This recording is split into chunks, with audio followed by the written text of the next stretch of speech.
Yesu ni Kristo umwana w'Imana ihoraho, ni Pasiteri Sedesiyasi yampaye inshuti basuhuza kandi mbifuriza amahoro, umugisha n'uburinzi biva ku Mana. Uyu munsi ni kuwa gatatu tariki ya 27 z'ukwezi kwa munani mu mwaka w'2025.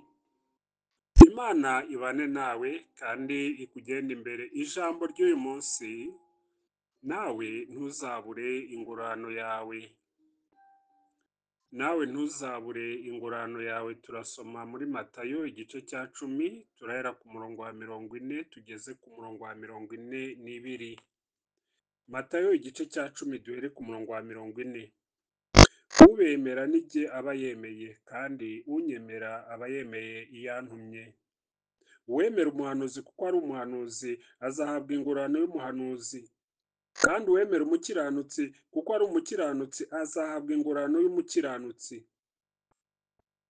Kandi uzanywesha umwe muri aba bato ku gacuma k'amazi akonje gusa, kuko ari umwigishwa wanjye, ndababwira ukuri yuko atazabura ingororano ye. Ntago azabura ingororano ye. Nawe ntuzabura ingororano yawe. Abantu bose baremwe n'Imana, ibyo ni ukuri, ni abantu b'Imana. Muri bo hari abemeye kwizera Imana no kwakira Yesu nk'umwami n'umukiza w'ubugingo bwabo. Abo rero ni abakristo, ni umuryango wera w'Imana. Abo ni abaraganwa na Kristo, kandi Imana ni data wa twese. Abizera dufitanye isano n'Imana, dufitanye isano na Kristo. Abakristo dufitanye isano n'Imana, dufitanye isano na Kristo, kandi turamwitirirwa umwami Yesu Kristo. Hano mu ijambo ry'uyu munsi ati ubemera nijye aba yemeye, kandi unyemera aba yemeye na data. Imana ishimwe cyane, kandi ni ukuri Imana ihabwa icyubahiro. Noneho ati icyo ukoreye umukristo rero, umwizera, uba ugikoreye n'umwami wacu Yesu Kristo, ndetse uba ugikoreye Imana. Umunsi umwe Sawuli ubwo yatotezaga abakristo, ari mu nzira y'i Damasiko, umwami Yesu Kristo yaramubonekeye. Icyo gihe Sawuli yumva ijwi ati undenganyiriza iki? Undenganyiriza iki Sawuli? Nawe arasubiza ati urinde mwami uwo ndenganya. Bivuze ngo ibyiza ukoreye umwizera, umukristo, umukozi w'Imana, ubikoreye Imana. Ugirira neza umukristo rero, ugirira neza abakozi b'Imana, ntazabura ingororano ye. Ntazabura ingororano ye. Haleluya. Yosuwa yafashije Mose mu murimo. Kalebu nawe yafashije Yosuwa mu murimo. Elisa yafashije Eliya mu murimo. Obadiya yafashije abakozi b'Imana, arabahisha ku gihe cya Ahabu na Yezebeli, akajya abagaburira, akabaha umutsima n'amazi yo kunywa, akabitaho 100. Arabahisha bamwe 50, abashyira ukwabo n'abandi 50. Yakoze umurimo mwiza kugeza ubwo n'igihe atarakiriho, igihe urugo rwe rwari rufite umwenda, Imana yakoze igitangaza kubera ibikorwa byiza Obadiya yakoreye abakozi b'Imana akiriho. Yonatani yagiriye neza Dawidi. Prisila na Akwila bagiriye neza umukozi w'Imana Pawulo. Ubwo yarabasanze i Korinto, baramucumbikira, bamwitaho kugira ngo akore umurimo w'Imana.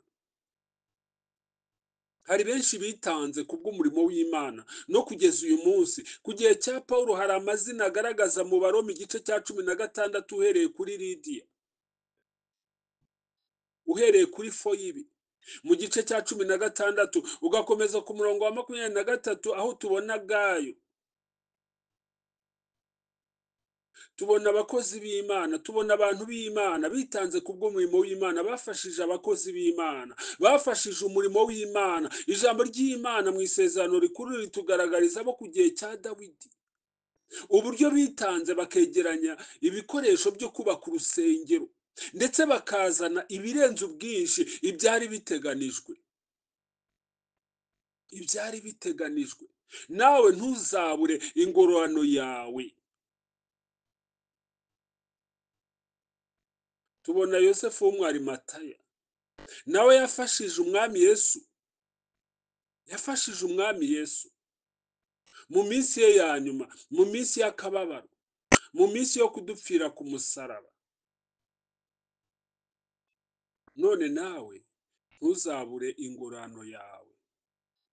Urasabwa gukora iki rero? Ingingo ya mbere, urasabwa inkunga mu by'umwuka, inkunga mu by'umwuka kubw'umukozi w'Imana. Umwemere kandi umusengere, umuhe amagambo yo kumukomeza, yo kumwubaka, umusengere, umwingingire ku Mana. Pawulo yabwiraga abakristo ati kandi nanjye munsengere, nanjye munsabire. Iyo ni inkunga umukozi w'Imana Pawulo yari akeneye, inkunga yo mu by'umwuka. nugira utera inkunga mu by'umwuka, ntabwo uzabura ingororano yawe.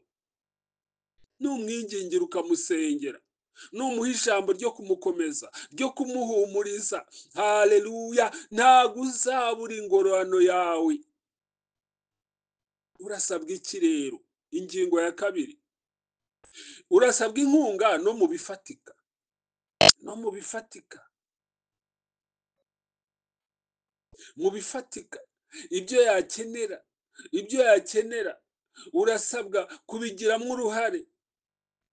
Ubwugamo, kugera aho agomba gukora umurimo. Umurongo wa 42 aho dusomye kandi turakomeza gutekereza uyu munsi, ngo kandi ntuzanywesha umwe muri aba bato ku gacuma k'amazi akonje gusa, ntabwo uzabura ingororano yawe, inkunga. Hari ahantu yewe hatagira n'amazi, hatagira n'amazi, hari aho bakora ibirometero byinshi, ndetse n'amazi bagiye gushaka akaba adatunganya, akaba atari meza. Amazi yo kunywa, amazi yo kunywa numushyigikira mu bifatika nabyo. Pawulo yigeze kubwira bene data wo mu itorero ry'i Filipi, bari barigeze kumushyigikira ubwo yakoraga umurimo w'Imana. Ku murongo wa 19 mu Bakolosayi igice cyaho, mu Bafilipi igice cya 4 umurongo wa 19, yarababwiye ati kandi Imana yanjye izabamara ubukene bwanyu bwose nk'uko ubutunzi bw'ubwiza bwayo buri muri Kristo Yesu. Haleluya. Pawulo arabifuriza ibyiza, Pawulo arabasabira umugisha kuko bamuzirikanye, bamuzirikanye.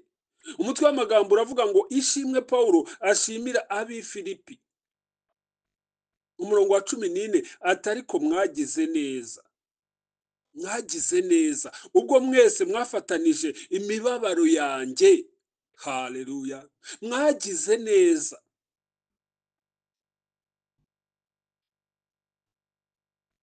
Inkunga no mu bifatika, umusengere, umushyigikire, umushyigikire. Aho mu itorero rya Antiyokiya, nubwo ryari ishami ry'icyicaro cy'i Yerusalemu, kuko bagiriwe umugisha bagahinga bagasarura, bashoboye kohereza n'inkunga, bafasha icyicaro, babohereza inkunga. Kuki? Kuko nawe ntuzabura ingororano yawe. Ingingo ya gatatu, umuhe n'inkunga no mu mibanire, mu mibanire, mu buzima busanzwe, umuhamagare, umusure, musuhuze, ushyigikire umurimo akora, akorera Imana, umufate nk'umuvandimwe wawe. Pawulo yafataga Timoteyo nk'umwana we, mwana wanjye Timoteyo. Haleluya. Nawe nugira utyo, ntabwo uzabura ingororano yawe.